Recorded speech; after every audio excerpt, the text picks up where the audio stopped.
Welcome back, my fellow Patriots, to another episode of WEM In 5. Before we begin this episode, we would like to apologize for the unexpected lack of episodes. We promise that we will continue to push out more episodes in the future. Now, I want to say well done to everyone who participated in the band and choir solos and one acts. In this episode, we will also be talking about the upcoming Snowfest, an update on the robotics season, and other events going on around the school.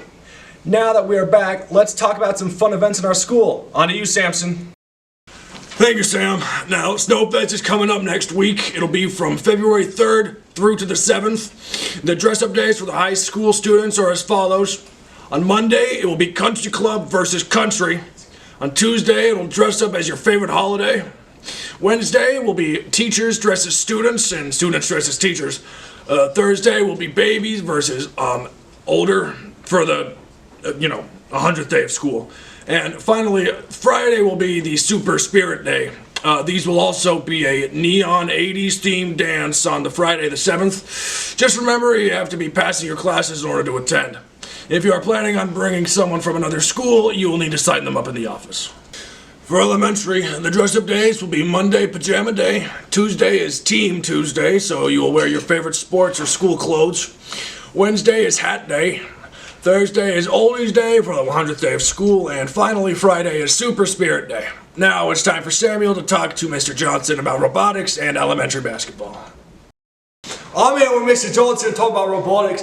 How is this season going, Mr. Johnson? The season's gone well. We just wrapped up our last tournament last Friday in East Grand Forks, and the state tournament's the end of the month, so we got that coming up. We've had one team qualify for the state tournament. That'd be our team of 5300D, which is Carter Fortman, Nathaniel Spry, Hayden Johnson, and Austin Langston. So they'll be competing in the state tournament this year. I think we got a chance for a couple more teams to qualify at an at-large bid with their skill score. I think we got some really good scores that way.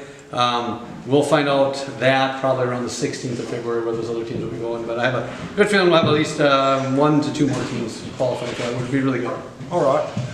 Mr. Johnson, I also heard that elementary basketball is attending the game at UMC. How's that going?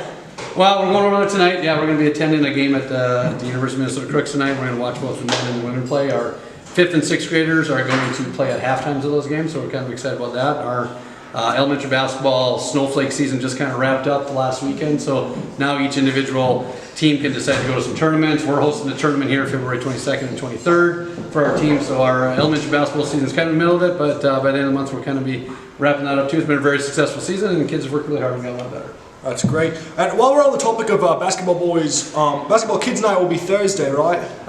Yes, next Thursday night will be basketball kids night. There'll be a free basketball for them, sponsored, I believe, by the Soup Label Club or whatever they're called, and then there'll be a basketball there, and then the kids will also be playing halftime there with the boys, and then the girls are, I believe, are February 10th is their night too. So we got 2 nights coming up. All right. Well, thank you, Mr. Johnson. Yep. Nice having you. I'm here with Mrs. Langamo, who teaches the 1st grade, and she's going to tell you about the Spirit Shop that just opened. Alright, so starting on Monday, February 3rd, we're going to have our Box Tops Spirit Store open. It'll be open every morning next week, Monday through Friday, in front of Mrs. Gunnufson's classroom. All the products in our store are basketball or Winnie Mac, red, white, and blue themed. And they range anywhere from 50 cents up to $3. All of the proceeds from our Box Tops Spirit Stores go towards the students at Winnie Mac Elementary. We use them to provide prizes at different things. We pay for the elementary dance, which happens in May each year. And yeah, just fun things throughout the year. The magician that we previously had, as well as our Halloween treat bags. So we hope that everybody can come get a little fun something red, white, and blue at the store next week and have a great Snowfest week. Now, also, since there has been lots of sickness spreading around the school, we would like to share some tips to maintain good hygiene and prevent the further spread of illnesses. Remember to wash your hands regularly throughout the day, and especially before meals. And if you are sick, be mindful of others. Be sure to cover your mouth when you cough and sneeze into a tissue. Do not share utensils or drinking cups with others. And with that said, we're going to conclude this week's episode of WEM In 5. I hope you have a great weekend. And don't forget to celebrate Groundhog Day this upcoming Sunday. And we'll see you next week here on WEM In 5.